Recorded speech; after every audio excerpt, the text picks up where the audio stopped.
On parle de la question de la ressemblance. Quand les mots se ressemblent, quand les personnes se ressemblent, ça veut dire quelque part qu'elles se situent dans un niveau inférieur.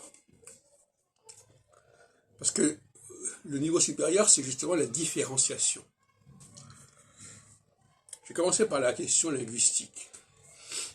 L'utilisation des suffixes caractérise les mots dérivés des matrices, des radicaux. Donc ce sont des mots qui sont dépendants de ces radicaux. Il est évident que les adverbes, par exemple, en MENT en français, se ressemblent à la force des choses. Naturellement, machinalement, etc. Donc on voit bien qu'il y a une ressemblance propre à des formes dérivées, donc des formes inférieures, subalternes. Maintenant, au niveau social, c'est un sujet un peu plus délicat. Il y a des populations qui n'ont pas une capacité de différenciation aussi nette que d'autres. Par exemple, les populations noires semblent être moins différenciées que les populations blanches. C'est-à-dire que les visages sont moins spécifiques.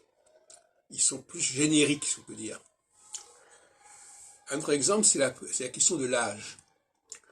Les personnes âgées se ressemblent plus que les jeunes.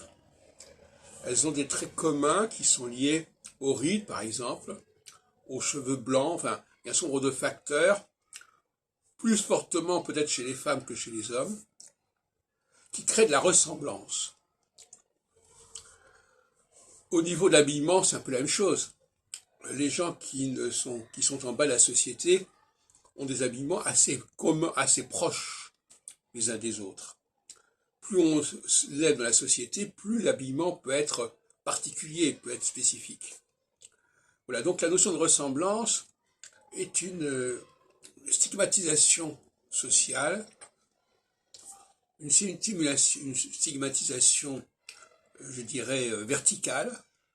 Ce qui est en bas se ressemble plus, les facteurs qui sont en bas sont plus ressemblants entre eux que les facteurs qui sont en haut.